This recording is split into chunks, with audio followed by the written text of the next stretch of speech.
धन्यवाद। माननीय सदस्यगण, माननीय अध्यक्ष जी को कई माननीय सदस्यों द्वारा कुछ काइंडली लिसन में कई विषयों पर स्थगन प्रस्ताव की। I am just raising your concern mister Gaurav Gogoi ji. I am just kindly you should have patience, kindly listen me. I am just raising your concern. कुछ विषयों पर स्थगन प्रस्ताव की सूचनाएं प्राप्त हुई हैं। माननीय अध्यक्ष जी ने स्थगन प्रस्ताव की किसी भी सूचना के लिए अनुमति प्रदान नहीं की है। अब मैं आपसे अपेक्षा करूंगा कि सदन पटल पे जो प्रपत्र रखे जाने वाले आइटम नंबर 3 श्री गजेंद्र सिंह शेखावत जी, आइटम नंबर 3। माननीय सभापति महोदय, मैं आपको समय दूंगा। आपकी अनुमति से मैं आज के कार्य की कार्यसूची में क्रम संख्या 3 पर मेरे नाम के सम्मुख अंकित कागजात को सभा पटल पर रखता हूं। धन्यवाद। आइटम नंबर 4 श्री अर्जुन राम मेघवाल जी। अभी मैं आपको समय दूंगा। Honourable chairperson sir, with your kind permission, I rise to lay the papers on the table of the House pertaining to the Ministry of Parliamentary Affairs as mentioned against my name at serial number 4 in today's list of the business. Thank you. Item number 5 Shri Arjun Ram Meghwal ji. Thank you, Chairperson sir. With your kind permission, on behalf of my colleague Shri Jain Chaudhary, I rise to lay on the table of the House pertaining to the Ministry of Education as mentioned against his name at serial number 5 in today's list of business. Thank you. 5 SAARC countries and 10 ASEAN countries also under the open sky policy. But the issue is, sir, there is a fundamental problem with the Patna International Airport because of the shorter runway. Because of the shorter runway, there is a load penalty that applies to the aircraft, through which they are not able to run with operational efficiency and to carry the highest capacity. So that restricts the commercial viability of having these international operations. But there are alternative solutions that are being worked out. And whenever we see, sir, when we want the airline operators to operate this international, one is first having an air service agreement with those countries, having the points open so that the connectivity is there, the point of call is there between the two countries. On top of that, the airline operators look for commercial viability also. And here the problem of the commercial viability comes in because of the load penalty issue. And that is one reason we feel that is why the international operations are not there. But either with this, sir, now Beta, which is another airport with a longer runway, that is also coming into operations. And then under the budget, we have announced another greenfield airport also. So there are many solutions that are being worked out, because for us in the country, Bihar is one of the most priority regions.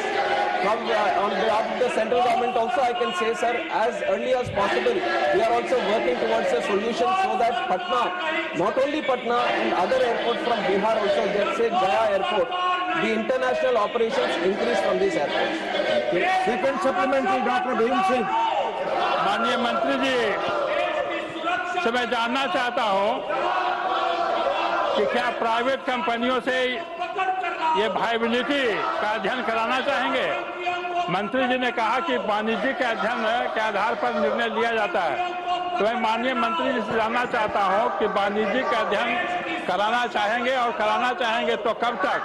Runway की लंबाई बढ़ाने के लिए क्या उपाय किए जा रहे हैं। माननीय मंत्री जी।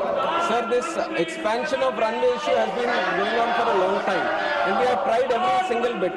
And land is a state subject, sir, and we have requested the state many times for expansion of the runway, requested for land. But there, if you see, on one side there is an existing railway line, and on the other side there is a historical clock tower, and there is also a geological park. So it is very, very difficult to obtain land in that area to expand the runway. And when it comes to commercial viability, sir, like I said, there is a penalty of 2 to 2.5 tons, and that is equal to 20 to 25 vacant seats. Now we have to run with 20 to 25 vacant seats to come under the load penalty. And if you look at the numbers, there are some numbers that the survey say. To Dammam, which is in Saudi Arabia, Patna, people traveling to Dammam is approximately 582 seats per week. And if you look at Dubai, it is 481 seats per week. And usually we take this 186-seater Airbus to travel to these destinations. And if you look at 580 or 480 seats, that are traveling from Patna to these locations, it is translating into 3 flights per week. Usually the commercial viability happens when there are 7 flights per week. There is a demand to run 7 flights per week. So we are looking into this, sir. We are doing the study also on how many people, because so that it becomes easier to convince the private airline operators also to operate these sectors. And in fact, the operators also do their own surveys, because they are also in the intention to connect more areas, to connect new routes. So definitely this is also under consideration, and we will support from our side also so that this survey or the viability is thoroughly being addressed. Thank you. माननीय अशोक मित्तल, ये सवाल Patna airport से जुड़ा है, आपका सवाल इस पर है, प्लीज। धन्यवाद महोदय। सर, हाल में इंडिगो की फ्लाइट C6E2482 जो कि एयरबस A320 और 271N थी और दिल्ली से पटना आ रही थी, जयप्रकाश नारायण इंटरनेशनल एयरपोर्ट पटना पर लैंडिंग के दौरान रनवे को ओवरशूट करके आगे निकल गई। यह घटना तकरीबन रात को हुई और एक हादसा बचा। सर, पटना एयरपोर्ट की रनवे लंबाई लंबे समय से चिंता का विषय रही है। वर्तमान में अनस्टेबल रनवे केवल 1677 मीटर तक सीमित है। खासकर एडवर्स विंड कंडीशन में यह लंबाई न केवल नैरो बॉडी एयरक्राफ्ट जैसे A320 और B737 के लिए रिस्की है, बल्कि वाइड बॉडी एयरक्राफ्ट जैसे बोइंग 777 और 787 या एयरबस A390 के लिए तो कंप्लीटली अनफीजिबल है, जिन्हें 2500 से 3500 मीटर रनवे की जरूरत होती है। मेरा सवाल आपके माध्यम से मिनिस्टर ऑफ सिविल एविएशन से प्रश्न है, क्या ऐसी कोई फिजिबिलिटी रिपोर्ट तैयार की जा रही है जिससे पता लग सके कि फ्यूचर में लार्ज एयरक्राफ्ट ऑपरेशन में पटना एयरपोर्ट को कैसे सुरक्षित बनाया जा सकता है? धन्यवाद। माननीय मंत्री जी। Sir, based on the runway constraints, which the only honorable member has also mentioned, the Patna airport is a smaller runway, sir, where there are restricted operations with the load penalty only, and which is very much thoroughly followed by the regulator and the airline operator also, so that safe operations happen at the Patna airport. And whenever these kind of incidents happen, they are properly investigated and ensured that the next time these kind of incidents don't happen. But when it comes to the futuristic solution on having wide body operations and having long overhaul operations from these areas, then it is proposed to have a new airport only, Greenfield Airport. But as this airport is restricted, and if you want to expand the runway also, it is physically impossible, because there is railway track on one side and there is a clock tower on the other side, and without the land you can't expand the runway also. So within the stipulated runway of what you have mentioned to be 2,100 meters, to have these wide body operations is not at all possible.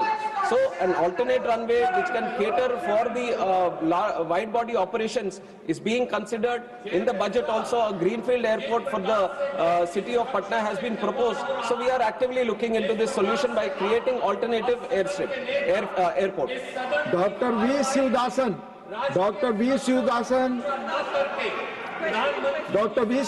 yes, you have a question, yes, supplementary. Yes, sir. It relates to Patna Airport. Yes, sir. My question is related to the Patna Airport. Sir, my question is related to airport, sir. Yes, Patna Airport. In his answer, our respected minister says the commercial viability of the functioning of airport. My question is, sir, the commercial viability, the word commercial viability. In my hometown, one airport is there, Kannur Airport. There we have requested the government, continuously request, not only from our party and the parties and the government of Kerala requested the point of call status, sir, but they are not ready to allow the point of call status. If the theory of commercial viability is there, then why they are not allowing the point of call status? I requested you, relates to Patna. If I am expecting the answer from the Minister considers he can reply. Favorable answer I am expecting from the government. Honorable member has been time and again requesting this point of call for Kannur Airport, sir. But if you had heard my answer, which I've answered before, I have mentioned that the first is to have the point of call in the air service agreement with that country. Only then the commercial viability comes into it. It's not the other way around, where the country works out the commercial viability and then looks at this. Let him reply. Only ministers reply. On the specific issue, sir, Kerala is the only state where 3 airports already have point of call. 3 airports already have point of call, and this is the 4th airport which is coming for discussion. And there is an option for our Indian aircraft operators to fly from Kannur to any destination. It is all open. Only for the foreign carriers to come to that place, you need the point of call. So there is no complete restriction as such that without point of call you can't travel internationally. The Indian airline operators can travel to these destinations. And you also have to keep in mind, sir, that the point of call is given between the geopolitical relations is also taken into account between these 2 countries. And you have to see that India has so many airports now, you can't open all the airports to point of call, and you can't fly to 1 or 2 destinations in that country also. These are certain things that we also have to keep in mind, that when you want to open a country to all the locations, then you have to have an equal level playing field. And for Kerala Airport, you already have 3 points of call, and definitely if the time arises and if the need arises and if both the countries agree, then we will keep it as a point of call. Thank you. Last supplementary on question number 1.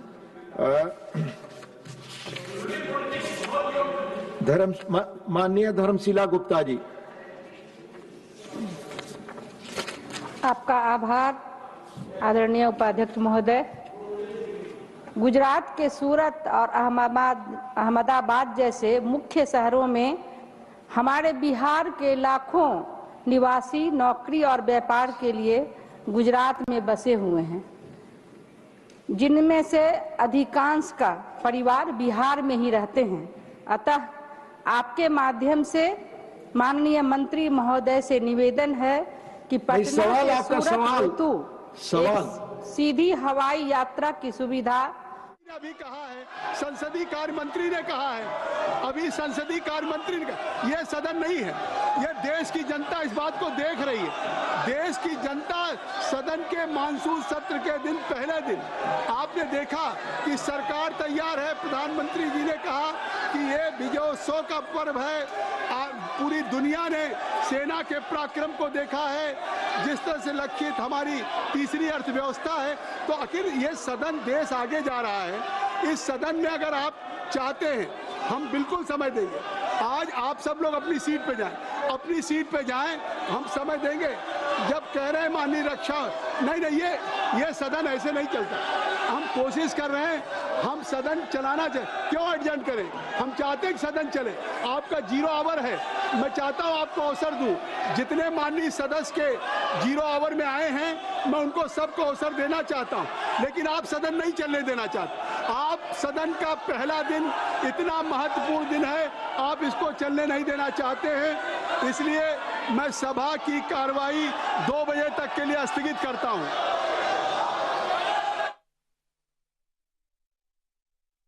Nippon Airways, flying from Tokyo, Haneda to Osaka, experienced an unexpected engine shutdown after landing, suspected to be caused by a software or computer glitch. In the light of this precedent, has any clarification been sought from Boeing, the engine manufacturer, GE Aerospace, Genex, and Honeywell, which provides avionics, propulsion systems, landing systems, cockpit and cabin electronics, and various components for this aircraft regarding the Ahmedabad incidents. And also, we understand that, that a number of airlines world over have grounded their Boeing 787 Dreamliner fleets after the Ahmedabad air crash. So I would like to know from the Honorable Minister that is this a malfunction in the aircraft's electrical system? Could the same issue that caused the electrical failure system also have led to the interruption of the fuel supply to the engines? So all these issues come to the fore. And going by the conversation which was recorded in the cockpit voice recorder, the fuel supplies to the engine was cut off, the recorded conversation indicate that neither the captain nor the co-pilot manually cut off the fuel switch. This raises a significant question. So we would like to know from the Honorable Minister that going by the preliminary report which has just been received, what is the cause of this shutdown of both the engines? Was it an electrical failure or electronic failure? Or what are the preliminary findings which would lead us to know the exact causes of these incidents? Thank you. Chairman, sir, the honourable member has asked a very serious and very comprehensive question regarding the incident that has happened in Ahmedabad.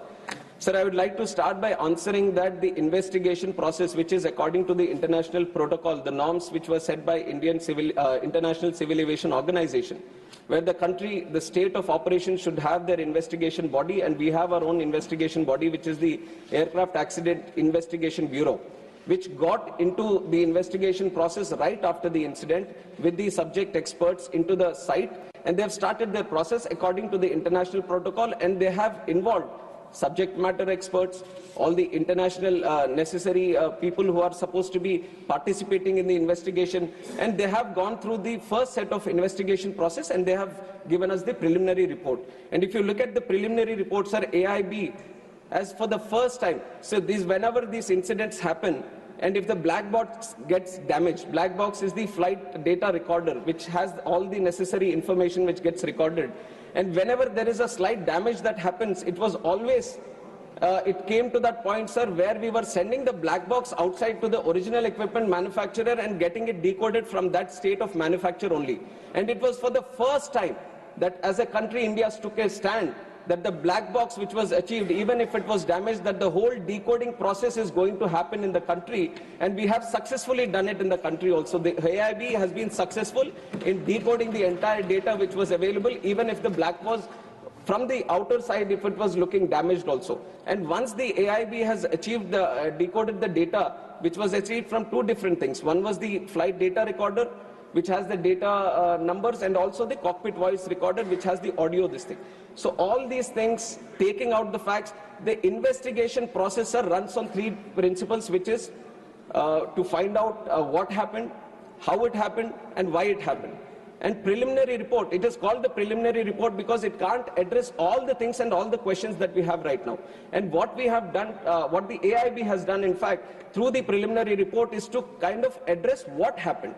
Based on the facts it found out in the CVR, based on the facts it found out from the FDR, and only the facts that it was able to determine was mentioned in the preliminary report, and to come out with the suggestions or to come out with the exact cause of what happened, and to come out with the further future action on, it can be the Boeing 787 or the series or the fuel switches and many things which have come under question, or the avionics which you have also mentioned in your question. To have a definitive answer and a definitive future correction measures, we have to look at the final report, sir. And I can say this to the House and through you to the people of this country also, that the AIB has a very definitive, thorough, rule-based process. They are very transparently looking into the process right now, and they are totally unbiased. This also I can say that the AIB is totally unbiased and looking into the facts.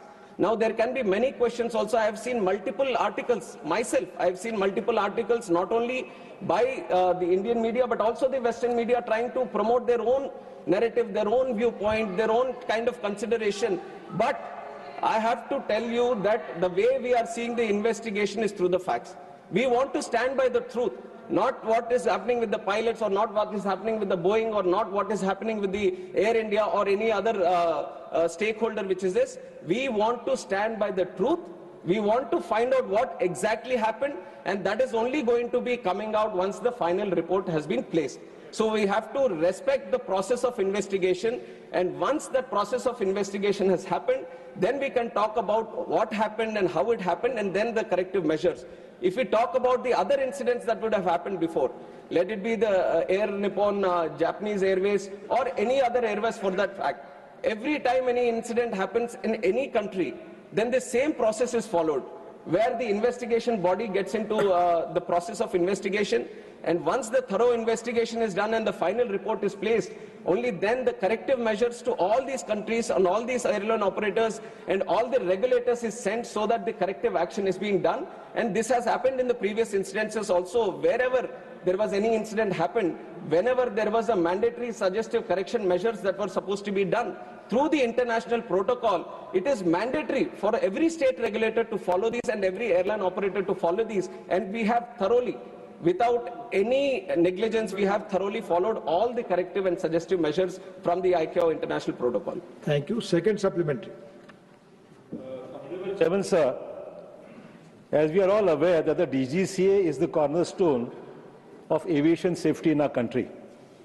But as we know, that in spite of these serious incidents which have taken place in our country, at this Ahmedabad incidents or the earlier whatever accidents have taken place, the DGCA is functioning at 50% of its sanctioned strength, technical strength. It's a very serious issue. I'd like to know from the Honorable Minister whether the government acknowledges this acute shortage in technical personnel within the DGCA, and what urgent and time-bound steps are being taken to fill these critical vacancies so that the regulator is fully equipped to safeguard the lives of lakhs of passengers who rely on air travel every day. Thank you. Sir, we all know the kind of progress civil aviation took in the last 10 years, and I have also been time and again talking about the tremendous numbers depicting the growth that we have seen in the country, right, in the number of aircrafts or the passengers that travel through who prefer air travel, or the number of airports. Everything has almost doubled in the last 10 years, or more than doubled in the last 10 years, sir. Even after we see that the COVID, which was a major road break for civil aviation, we have crossed the pre-COVID numbers, and we are seeing a tremendous growth in civil aviation network. And this is why we from the ministry also recommended that we need to create more posts in this DGCA, so that the surveillance or the safety or the security of civil aviation is very much intact with the tremendous robust growth that we are seeing. And this post that we are seeing, which are vacant, which has come to discussion, is the posts which have been created in last year and over the period of last 2 to 3 years. And we have to understand that creation of posts and recruitment of posts is a continuous process. And there is UPSC which is also involved. And we from the ministry are in continuous discussion. And last year itself, we have recruited 103 posts, which in the history of DGCA was the highest number of posts which was recruited. And this year we have planned to recruit 190, where UPSC also has come forward, and by October, end of October, we are going to recruit 190 posts for this DGCA. And the other thing, which is more practical, that I want to tell the House, is that these are very niche and technical posts. It's not like we have a huge pool. This is a limited pool of subject matter experts, let it be the engineers or the pilots or medical experts, aviation-related experts. This is a very specific pool of people that we are trying to pick up from. And it is a very tough process of picking up the right people, because these are going to be the regulators, these are going to be the inspectors, these are going to take care of the safety. So the recruitment process is also a very rigorous process, and we are doing our, we have taken notice of this thing also, and it has been continuing process, and we are putting more pressure so that the timelines for the recruitment also come down, and very soon we are in the process of achieving 90% of these vacancies also to be recruited. Thank you. Third supplementary, Manisri R. Girirajan. Thank you, sir. I would like to know from the Honourable Minister whether the government has formed any high-level committee and formulated any new norms and procedures to be adopted and complied during the safety audits and the routine inspections of each and every flight before the takeoff, and to provide special refresher training to ensure the physical, mental and emotional stability of the pilots are stable and fit to fly after they complete the 1,000 hours of flight. Thank you, sir. Thank you. Sir, like I said, after the incident itself, one aircraft investigation bureau, they are running the investigative process into finding out how and why the incident happened. And on the other side, overlooking in a holistic approach on the safety measures and what can be done further. because not only within the country, we are also trying to study other countries across the world where there might be better safety measures in their own countries. So we have also formed a high-level committee under the chairmanship of Home Secretary, and all important people from the aviation are also participating in it, and they are calling people from multiple sectors who are necessary to give more suggestions regarding this. And it is an ongoing process, sir. It was formed right after the incident, and it has got a timeline of 3 months so that they can have multiple meetings within this. And the question which has been put up by the honorable member is also discussed within that committee, and we are all hoping that they come up with some good measures. We already have very robust safety mechanism in the country. We all have to be aware of this process, that it is not that something extravagant or something outside the box is required for the country. We have a very good safety mechanism. Today, if you look at the numbers, today domestically there are 2,909 departures that are happening in the country. 2,909. And internationally, if you look, 624. So overall, the number of departures that are happening every day from the country is 3,500. And around 5 lakh passengers are traveling every day by air. Even today, these are numbers that I have taken from today. So 5 lakh passengers are traveling safely every day. 3,500 flights are taking off every day from the country. So we have a very good process, but we are not stopping there. We want things to be brought down to zero in terms of incidents or anything. That is the process that we have. That is the integrity that we have, and that is the target that we have. So we are being more open now to the suggestions that are coming into our side, and we are looking at the international process also, and some of the countries where they feel, because ICAO, which is the International Civil Aviation Organization, always has a third eye on all the countries which are running operations, which are having these civil aviation networks, because civil aviation is not a thing where it is just within the country. It is not limited within the country. There are airlines from our country which are registered in India going into other countries and picking up and traveling passengers of other countries also. And likewise, other countries, airlines are coming into our country and they are picking up our passengers. So this is a global thing. And all the countries which are having these civil aviation departments or ministries or sectors, they all have to comply with the Civil Aviation Organization, International Civil Aviation Organization protocols. And we have been very committed to maintain those protocols. And we have a very effective score of 85 in the International Civil Aviation Organization safety score. And there are other countries, and you have to imagine the numbers that India has. We have more than 160 airports in the country. And I've given you the number of passengers that are traveling every day. In other countries, you might say that New Zealand or UAE or this thing, how many airports they have? 1, 2, 3? And we are operating at such a vast scale.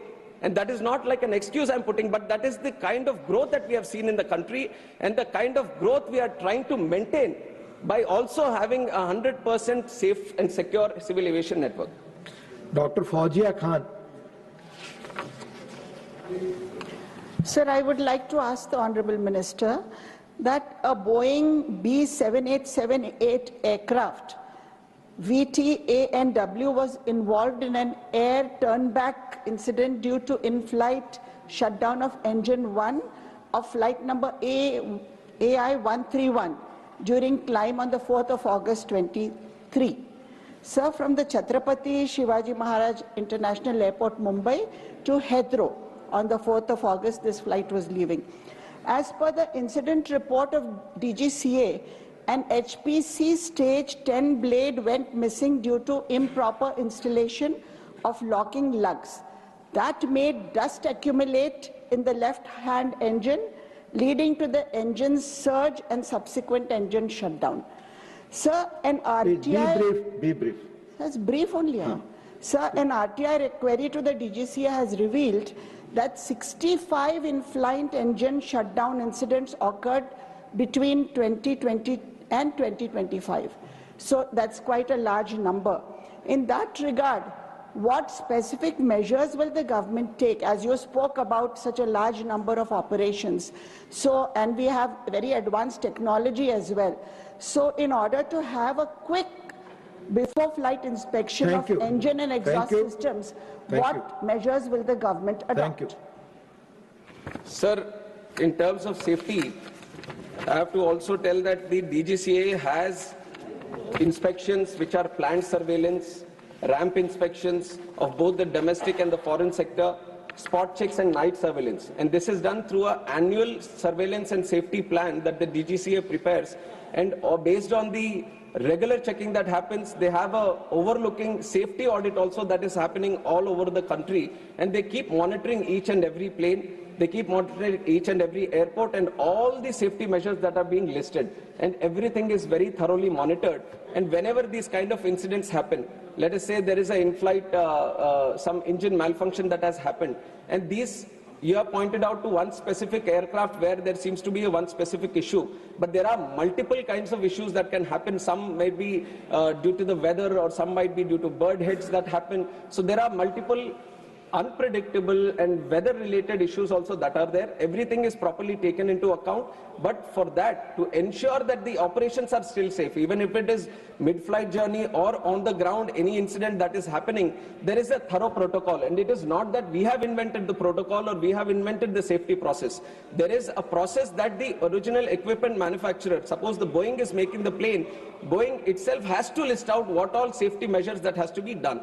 And on top of that, the FAA, which is the state regulator of that country, it also goes through a process of seeing the design, the maintenance and manufacture. It comes out with the process. Then there is the International Civil Aviation Organization, which overlooks all this, and it comes out with the process. And once that plane is coming back to our country, our state regulator, which is the DGCA, it goes through all these processes, and if mandatory, adds some more processes from its side, so that every single flight before it takes off goes through a specific maintenance based on the line maintenance, base maintenance, engine maintenance. Everything is properly checked.